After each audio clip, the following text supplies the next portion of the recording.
भगवान ने तुम्हें यही श्राप दिया है कि जिंदगी भर इन माफियाओं के कब्र पर फतिया पड़ते रहोगे, जनता ऐसे ही ठुकराती रहेगी। उत्तर प्रदेश का बुलडोजर थमने वाला नहीं है।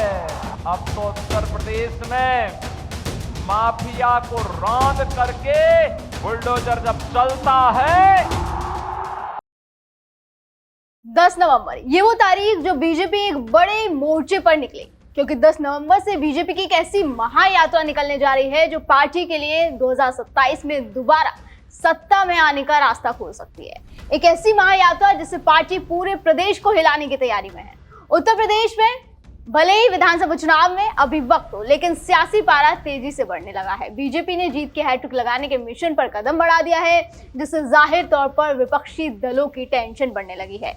यूपी के सियासी महासमर में अभी तो 2 साल बाकी है, लेकिन बीजेपी ने कमल खिलाओ हैट्रिक लगाओ का जज्बा जगा दिया है।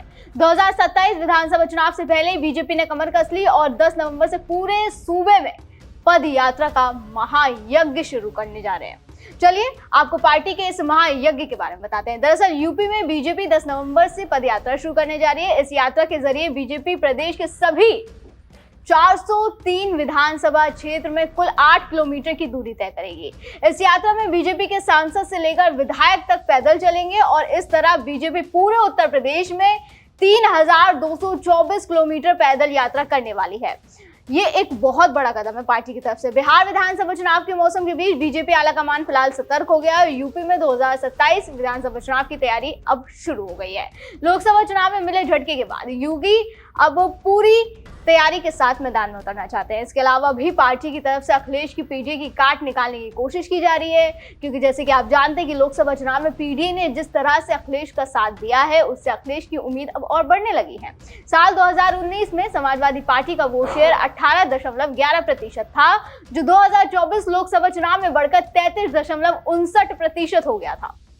सपा ने 2024 में यूपी की 80 लोकसभा सीटों में से 37 पर जीत दर्ज की थी। इन 37 सीटों पर 21 सीटों पर 7 सीट पर दलित, 4 सीट पर मुस्लिम और 5 सीट पर उच्च जाति के उम्मीदवार थे। लिहाजा बीजेपी इसकी ही काट निकालना चाहती है। केंद्र सरकार का जाति जनगणना का फैसला भी इसमें अहम भूमिका निभाने वाला है, क्योंकि सरकार का ये फैसला भी अखिलेश यादव के पीडीए और कांग्रेस की ओर से आरक्षण के नैरेटिव को भी कहीं ना कहीं कुंद करेगा। ऐसा मैं इसलिए कह रही हूँ क्योंकि देश में जाति जनगणना कराने की मांग सबसे ज्यादा जो करी गई थी वो अन्य पिछड़ा वर्ग की ओर से ही की जा रही थी। और अब बीजेपी ने यूपी की सभी 403 विधानसभा सीटों पर जाने का प्लान तैयार किया है। बीजेपी की नई रणनीति के मुताबिक बीजेपी इस पदयात्रा के जरिए प्रदेश की सभी विधानसभा सीटों पर कुल 8 किलोमीटर की पदयात्रा निकालेगी। जैसे कि मैंने बताया, इस पदयात्रा में बीजेपी के मौजूदा सांसद से लेकर विधायक, जिला पंचायत अध्यक्ष, विधानसभा क्षेत्र से जुड़े पद अधिकारी और कार्यकर्ता, सामाजिक, धार्मिक और दूसरे प्रतिष्ठित लोग इस पदयात्रा में शामिल होने वाले हैं। इस पदयात्रा को लेकर यूपी बीजेपी के अध्यक्ष भूपेंद्र चौधरी ने मीडिया से बातचीत की। उन्होंने बताया कि प्रदेश की सभी 403 विधानसभाओं में पदयात्रा निकाली जाएगी। इसको लेकर हर विधानसभा स्तर पर पूरा रूट प्लान तैयार कर लिया गया है। 8 किलोमीटर की यात्रा में 2-2 किलोमीटर की दूरी पर रेस्ट पॉइंट बनाए गए हैं।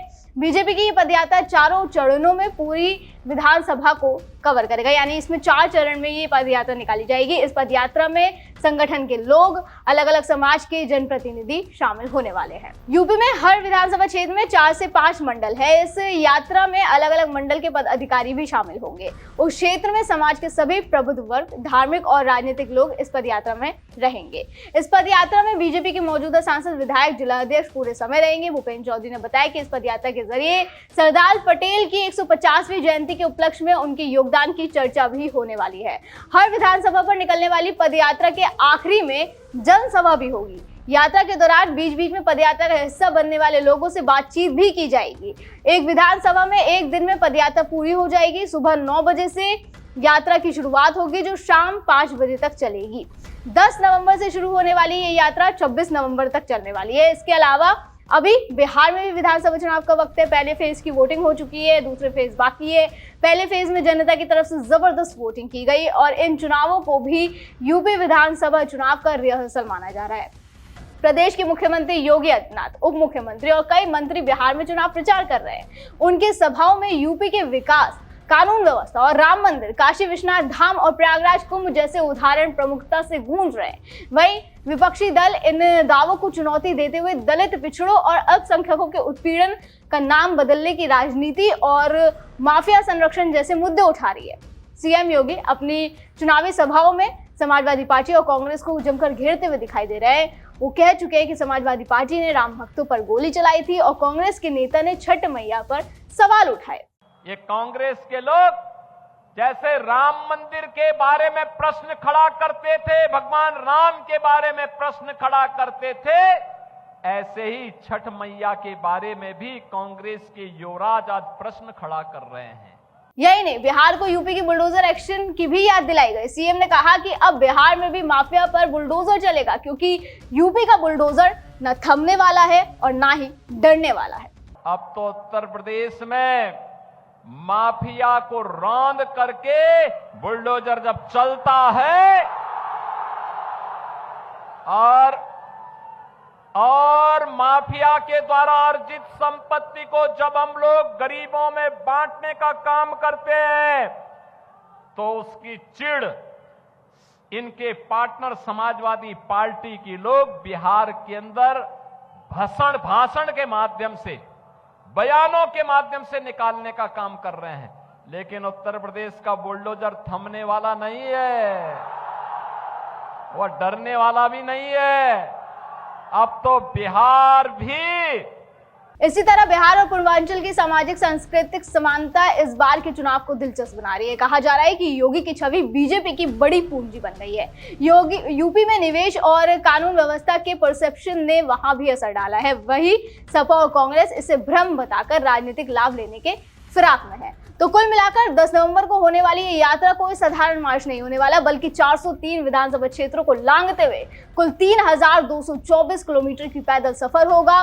सांसदों से लेकर विधायकों तक हर बड़ा नेता धूल उड़ाने वाला है। लेकिन देखना ये होगा कि क्या ये यात्रा विपक्ष की नींद उड़ा देगी? क्या सड़कों पर उमड़ने वाली भीड़ ही अगले चुनाव का गेम चेंजर साबित होने वाले हैं? क्या बीजेपी का ये मास्टर प्लान 2027 में कमल का राज फिर कायम रखेगा? दर्शकों, आपको क्या लगता है? हमें कमेंट सेक्शन में जरूर बताएं। फिलहाल आज की वीडियो में बस इतना ही। अगली बार फिर होगी मुलाकात। आप देखते रहे JNP इंडिया, हर खबर भरोसे के साथ।